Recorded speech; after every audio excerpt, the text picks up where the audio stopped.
Previously, I said Halo 3 ODST marked the point when reception of Halo began to get more interesting. The trilogy was almost universally loved by its fans, but ODST ruffled some feathers in the community, and Microsoft's canceled projects missed the brief moment when Halo was on top of the world. Even Bungie themselves wanted out of Microsoft's empire, resulting in their deal to become fully independent after completing 2 more Halo games for the manufacturer. With 3 full years of development, Bungie intended Halo Reach as the culmination of all their work that came before, to elevate a franchise hit into their greatest and most ambitious game ever made.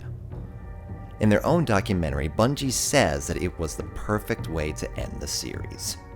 Only that is an impossibility.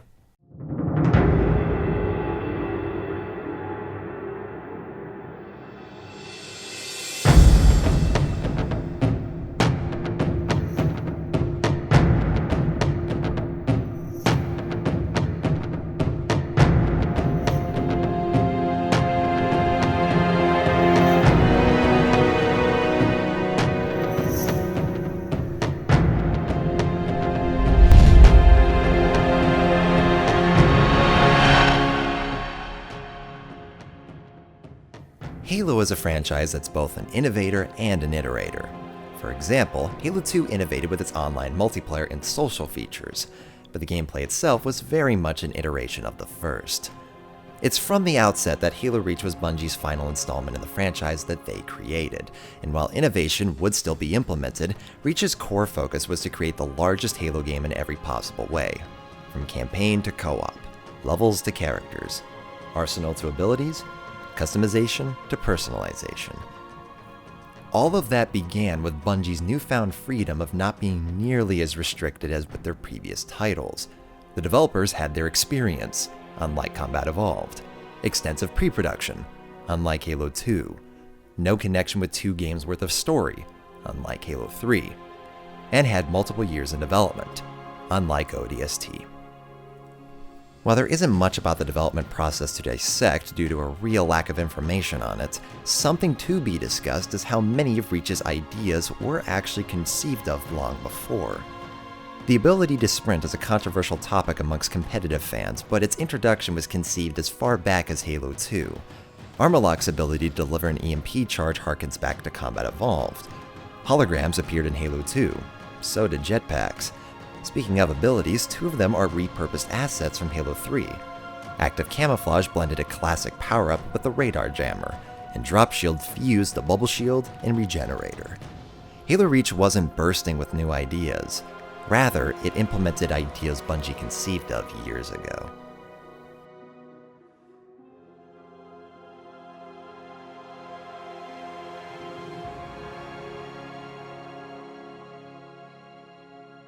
Being a prequel, Halo Reach only has loose connections to the Master Chief's adventures, allowing the writers free rein to explore themes and subjects they've never tackled before. The game certainly has a different feel from the very moment you launch it. Simple UI and clean fonts mixed with the removal of blue and purple backgrounds already sets the game apart, as does its cinematic style. The new story and cinematic lead, Lee Wilson, wanted the camera to reinforce Reach's grit. The game often cuts to lower quality camera footage, security tapes, and features far more use of simulated handheld techniques. Reach famously begins with your Spartan's helmet on the ground. From the outset, your days are numbered. It's also the first taste with how the game's customization is spread across the whole experience. It's always fun to see your own character's armor instead of a pre-made configuration. But after this opening shot, the game begins in a far more generic fashion. Your character, Noble 6, walks in to meet their squad, and you're told what to do. Bungie says the game originally featured 7 Spartans, but cut down the number to 5 so the player could get to know each of them better. Remember this. Carter, Kat, June, Emil, and George are the squad members we're left with. 3 of them make mention of your file, and Carter hints towards you being a sort of lone wolf in the past. From there, we're dropped right into the first mission where the game makes an attempt to build a mood and atmosphere rather than just jumping straight into the action. This is a neat idea, but it falls flat in execution. My theory is that the developers behind this opening mission were far more concerned with creating a tutorial space where the player can get comfortable with the controls, movement, and sprinting, rather than creating suspense or character development. Just listen to these reactions when the Covenant reveal themselves. I see movement outside your structure. Noble 2, move up to the west. Damn Out to the Covenant! flank. Contact! Contact! Spartan, assist! Here we go. Bungie said repeatedly they wanted to bring the aliens back to being a real threat. And this is what they came up with? A wide open field with a handful of enemies doing bugger all. And your squad's reactions are so vapid and boring that they bring no sense of fear or even concern. Damn it! Covenant! Contact! Contact! Spartans, assist! In fact, the entire opening fails to make you feel like a part of this team. Look at the moment when you investigate the distress beacon. The designers could have randomized its location in the area and have the player search for it and bring it back to the squad, making the player feel appreciated that they're assisting this team, one they'll be with for hours. What's really puzzling about this opening though is that with some slight adjustments, it could have not only led to some character development, it'd also tie in better with Halo and feel less generic. For clarity, this mission, Winter Contingency, begins with the tutorial area, on-foot battles, open-ended vehicle section, and then tight close quarters combat indoors. Now imagine if the level was reversed. You're dropped in to investigate this radio tower to get used to the controls. You move down the corridors while listening to dialogue from your teammates. You retrieve and find something for Cat to use on the computers and BAM! Covenant attack with the first-person close-up. You begin your first fight in corridors to get used to the combat just like Halos 1 and 2. You escape the base and split up with your teammates to stop the Covenant from killing any more civilians in the farmlands, leading to the open terrain combat. Bungie's introduction seems to only want to show off how much bigger this opening level is in comparison to the last two games, but so much of this stage has nothing to discover. It has the same problem as ODST where so much of it is barren that despite its scale, the world itself feels lifeless and static.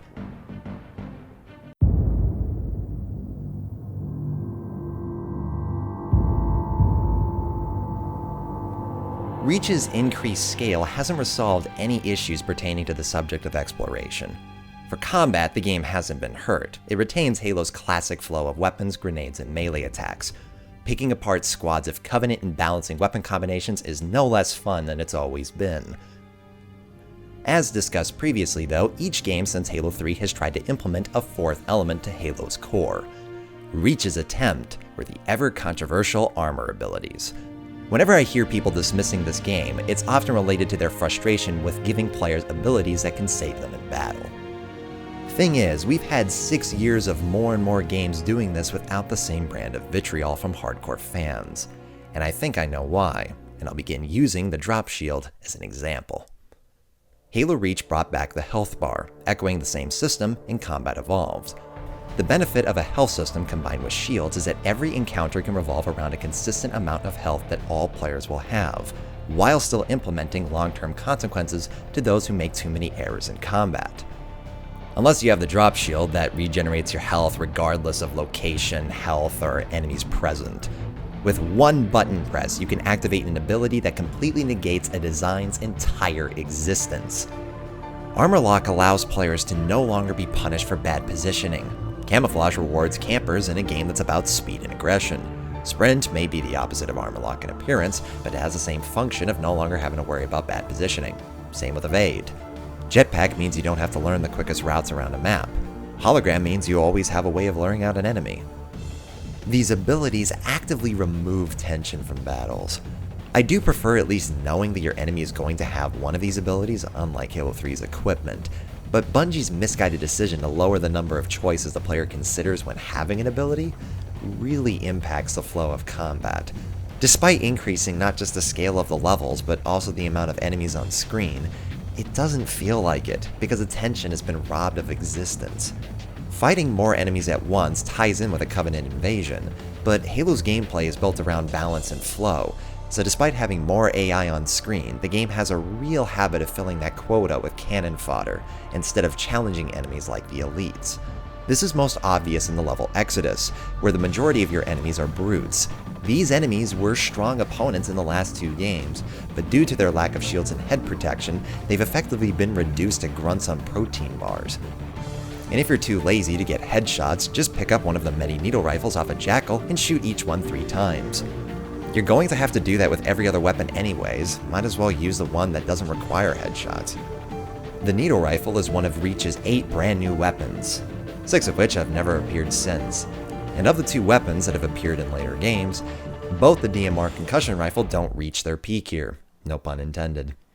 As a replacement for the battle rifle, the DMR is a success with more of an emphasis on long-range combat. The battle rifle, even in Halo 3, was often used in close quarters combat, and the DMR is certainly less effective in this regard. But I will say that while not revolted by its inclusion, I don't think the reticle bloom has aged very well. It may have been a nice diversion after 4 games, but playing it today, it becomes pretty apparent that the bloom doesn't have much strategic value. You can spam the trigger at elites and still remain on target in most situations. Same thing goes for the pistol. Finally, in the sandbox department, there's vehicles, which are at their best here. The Warthog in particular actually has a sense of speed in this game that I didn't experience before. It makes driving more fun since you're in actual danger of going over the rails. All the ground vehicles grip and dig into the dirt, and aircraft is a nice weight without feeling clunky. AI companions still do a lackluster job of assisting in vehicles regardless of position, which by this point I almost don't even care about. Speaking of not caring,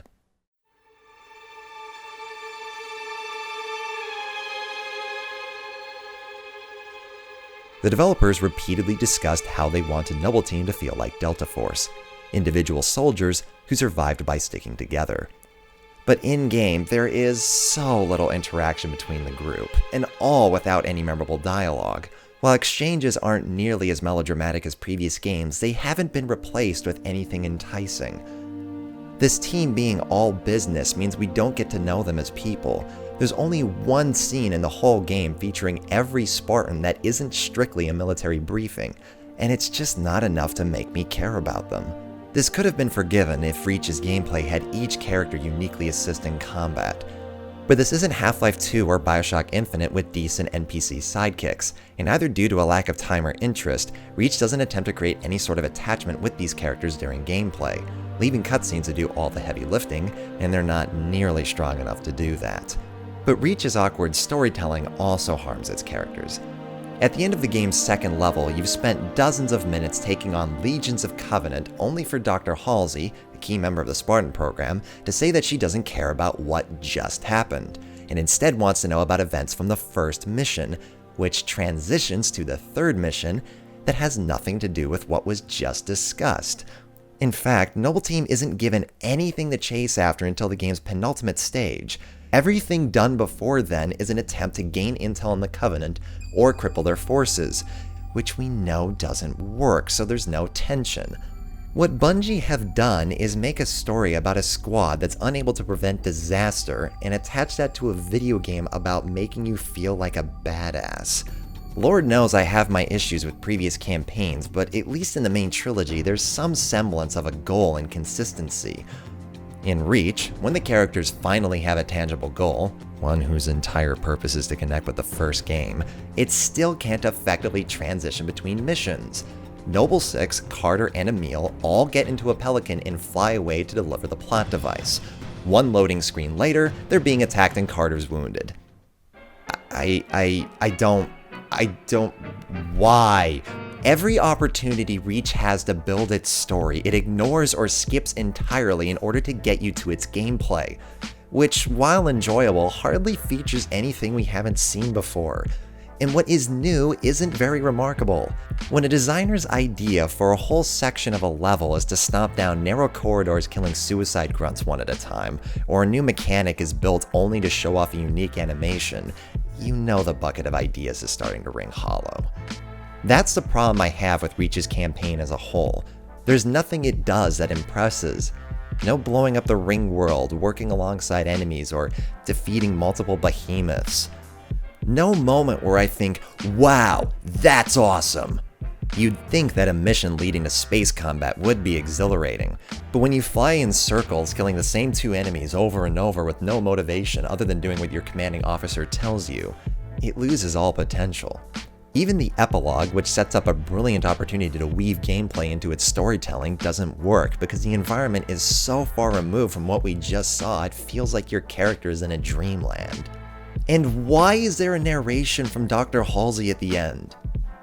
Where did this come from? Why is she talking to you? While also acknowledging you're dead. What is the point of this? I could see if the game opened with a narration and its story from the beginning was about delivering Cortana's AI unit, but it's not. So why is this here? God damn it. To summarize, Reach's approach in the campaign of bigger being better doesn't translate into reality.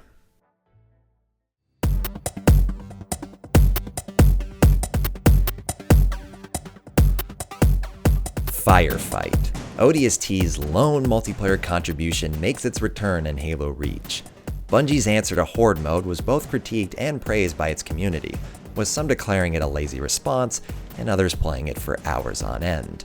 2008 saw the introduction of Horde mode, Nazi zombies, and Left 4 Dead all within the same week, so to see a wave-based survival mode be included in a Halo game released after this isn't much of a surprise.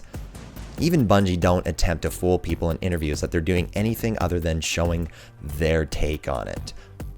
One of Halo's constants in its level design is to have the player battle 3 waves of enemies in one space, so wrapping that around a wave defense mode can make sense, and ODST was the right game to use it, thanks to your character's lower strength and less aggressive playstyle. When it came time for Halo Reach, Bungie received mountains of feedback, a heavily modified engine, and a new playstyle.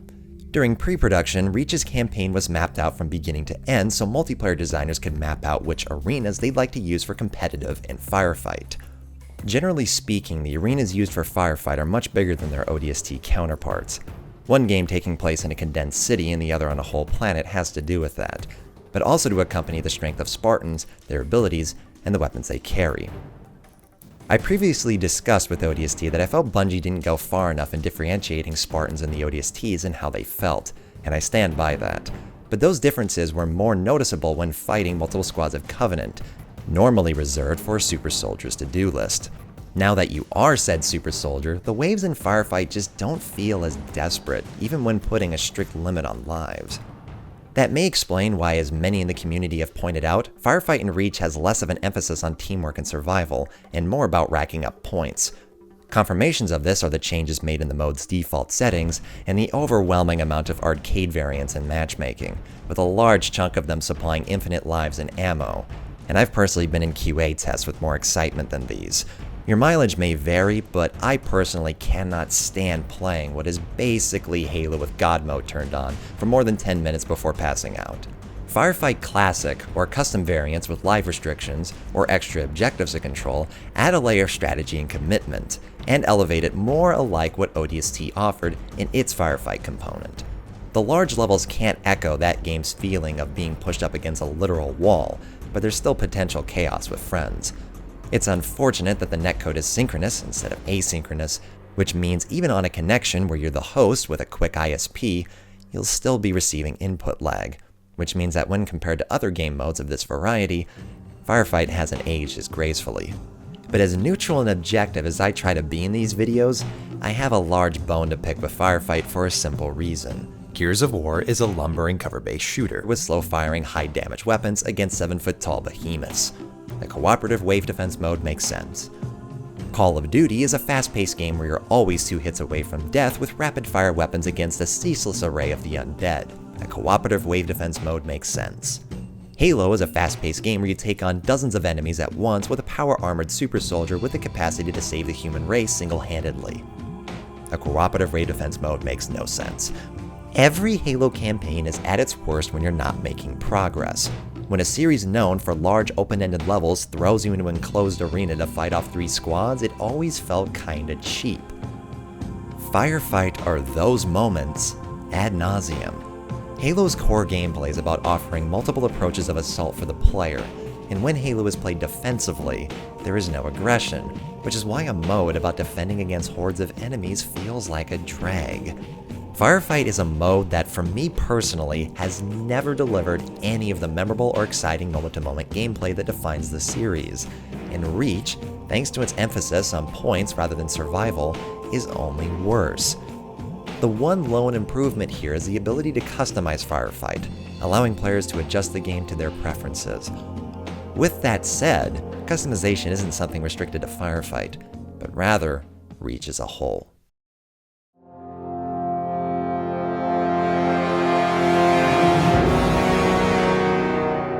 That introduction in the campaign where you see your character's helmet discarded on the ground highlights one of Reach's main goals, to truly unify the experience.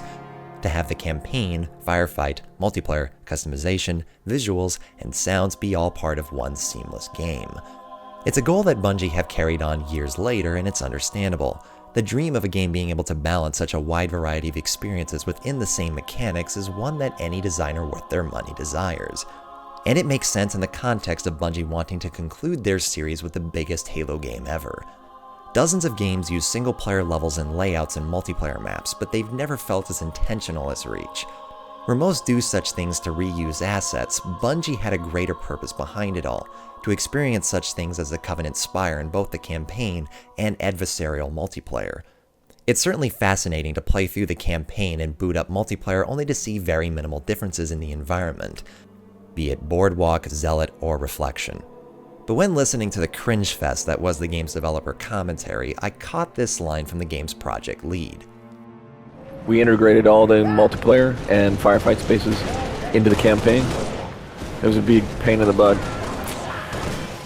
I don't know if we'd do it again if we were to do this game over, but That quote suggests upon reflection, Bungie came to a similar conclusion to me, that this decision has multiple downsides. Level design, be it single player, co-op, or multiplayer, is a profession laced with difficulty. To create one multiplayer level requires a designer to set up an arena that can be played hundreds, if not thousands of times without fault. Now imagine being tasked with this while also being restricted to a space that needs to look and feel almost identical to a completely different mode of play. Good intentions don't result in good game design, and this choice has resulted in nearly all of these maps, be they firefight, multiplayer, or campaign arena, being unremarkable. None of them are focused, and none of them squeeze everything they can out of Reach's gameplay. And it was all for nothing because Forge World takes place on Halo using Forerunner architecture and geometry. This issue is even more apparent years later when the playlists have dozens of Forge maps that aren't set on the same planet as any map officially released. But let's talk specifics. Map design in Reach is not only worse due to this limitation, the layouts themselves have some very baffling but consistent trends. Reflection, Boardwalk, Sword Base, and the Cage all feature choke points that almost ruin their entire design in team games. Let's compare. Fan favorite midship from Halo 2, it features a choke point, the ever infamous Pink Tower. It's the highest point on the map that allows whomever controls it to be able to cover almost the entire stage. However, it's also the smallest room in the level, allowing well-placed grenades and teamwork to be all you need to get it back. The Cage also features a high point that covers almost the entire map, but with only 2 directions for non-jetpack players to attack from. Despite using Lockout as inspiration, this map was so atrocious that Bungie ended up releasing an alternate version named Uncaged with an extra platform underneath the high point to at least give attackers a small chance of controlling it. I'm surprised the same thing never happened with Sword Base and its appalling gravity lifts. I've heard many profanity-filled comments against people who camp with shotguns in this room, but the fact of the matter is that it's a legit tactic. There is no reason not to do this other than respect for the game. And that's not on the player, that's on the level designer. Boardwalk's open air makes its choke point easier to bear, and Reflection was, in my opinion, unavoidably frustrating for the designers and players. Halo 2's combat is much, much faster than Reach, so to implement a corridor-based map from a fast-paced game into a slower title with higher splash damage and jetpacks, its reason for having 4 levels a player can access becomes obsolete. Countdown is the best map with this design simply because players have multiple ways of accessing the map's core. But even it is unremarkable. But what about the circular maps? Wide open spaces like Zealot, Powerhouse, Asylum, and Pinnacle. These are even worse, and because of one simple reason. The designated marksman rifle is a solid weapon. It's reliable, effective, and fun to shoot. There's a reason that it's appeared in every iteration of Halo since Reach has come out, as it's a worthy successor and companion to the almighty battle rifle. but its inclusion on these maps, especially as a starting weapon, ruins them. Strategy is non-existent when no matter where you're positioned, you can easily kill anyone at any range. Back to midship, this simple map has specific cover points to protect you from incoming fire, meaning that if you're being killed from long range, it's your own fault. Powerhouse doesn't have that sort of cover. It's ridden with wide open pathways that mean if an enemy happens to start shooting you from a distance, you're done. But I guess it means you really need to focus on your positioning, to take every angle into account, and know that if you decide to go down that path, you could be a dead mat, or you can just sprint across. Big team battle is the one area in Halo Reach that's improved over its predecessor. Regardless of your opinion on Sprint, its inclusion in these large levels is a welcome addition. I think we all have memories of walking from one end of the map to another due to lack of vehicles, only to be sniped or run over. The same armor abilities and reticle bloom that slow down arena combat speed things up in these two modes. The DMR means you never have those desperate long-range encounters like in Halo 2 and 3 BTB. Large maps are also better designed than their small arena counterparts. Boneyard and Spire are far more distinct than any other map on the planet of Reach, and the remake of Blood Gulch is far more accepting of Reach's additions to gameplay than Ivory Tower. Invasion is a mode that, at the time of writing, is unique to this game, and I do wish to see its return someday. Similar to things like Rush and Bad Company 2, Invasion is a 6v6 team-based mode that pits Spartans versus elites in a linear set of objectives. The elites may only have minor gameplay differences, and the mode itself could be a little more immersive with less video gamey objectives. But despite these shortcomings, when Invasion is firing on all cylinders, it is the best part of this game. When I recently teamed up with a friend and hopelessly fought wave after wave of determined enemies from stealing our objective at the top of Spire, I was reminded why I spent so many hours playing this game when it was released. Sadly, for every Spire or Boneyard Invasion, there's dozens of other combos that don't work. Invasion Slayer is a variation that attempts to bridge the line between objective and Slayer modes with supply drops that both teams need to control. But due to unbalanced matchmaking, it's frequent for games to degenerate into the richer getting richer until the other team quits out. A large contributor to this headache is the game's lack of a true skill ranking system. Halo's second title update in September 2008 added a new ranking system to all playlists. But calling it a ranking system is a bit of a misnomer because all it did was track your experience in a given playlist, meaning that a high-ranked player didn't earn it through skill, but rather just by playing the game a lot. But Halo 3 still incorporated ranked playlists where your level was earned through skill rather than playtime, and really it was more just a way to give casual players something to chase after in social playlists. But Halo Reach took that idea and expanded it to the whole game. Everything you do, be it a campaign mission, firefight, or multiplayer, earns you experience points and credits to purchase items for your Spartan, ranging from helmets to wrist computers to firefight voices. But not only was the experience system such a grind that players resorted to farming with a target designator, but there was only one skill-based playlist, called the Arena.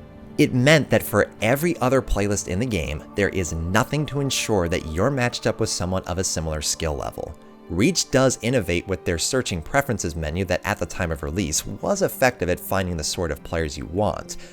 But most people just want to jump into a game as quickly as possible, making the system less and less useful as the player base decreased in population. Call of Duty didn't feature a ranking system because its playlists were less about winning individual matches and more about using your personal skill to earn experience points so you could unlock more stuff. Halo's never been about that. People played multiplayer for the moment-to-moment gameplay and or to show their skill. Reach attempted to be a sort of hybrid between chasing after cosmetics while trying to retain its skill-based gameplay roots, and it's not entirely successful. This is going to be a theme later on, by the way. Now that all of that has been said, I may have given the impression that I hate Halo Reach's multiplayer, but I don't. I've still put an unhealthy amount of hours into matchmaking, custom games, and using Forge World, which up until recently was the best in the series by far. Halo's core gameplay is still intact, and Reach's multiplayer sandbox results in many awesome moments, be they clutch comebacks in arena combat or epic battles in big team. When I read negative comments about Reach's multiplayer, I find it often has to do with frustration towards how it was utilized in Major League Gaming. To be perfectly frank, Reach is simply not the style of game that fans of competitive Halo 2 and 3 seasons wanted. and Bungie have never made their games to specifically cater to them. MLG probably should have left Reach in the dust and simply coast along with Halo 3 until that scene ran its course. Instead, they tried to salvage Reach's gameplay into a competitive game type like they did with Halo 3. But whereas Halo 3's changes were at least only to do with damage and weapon locations, Halo Reach's multiplayer MLG variant is so far removed from the original game that it's almost impossible for a normal player to relate to it. By 2012, there was no reticle bloom, no sprint, minimal abilities, and only 2 maps from Reach's launch remained: Countdown and Zealot. Everything else is either Forge or a Halo 1 remake, and subsequently, the competitive scene died. That's unfortunate for hardcore players, but while I do enjoy some friendly competition, I've never been good enough to go pro, so its lack of compatibility with Reach doesn't affect me, and the same goes for most players. What hurts Reach's multiplayer the most is its lack of focus. Oh Brave New World has Bungie talk about needing to focus and experience and knowing what to leave behind. Yet that philosophy didn't seem to apply to this game. And now that I think about it, it's not just multiplayer. Halo Reach as a whole is a good game. In its best moments, it's even a great one. But Bungie tried to go all out, and while that is commendable, too many missteps ultimately result in a solid game, rather than the perfect conclusion we all want it to be.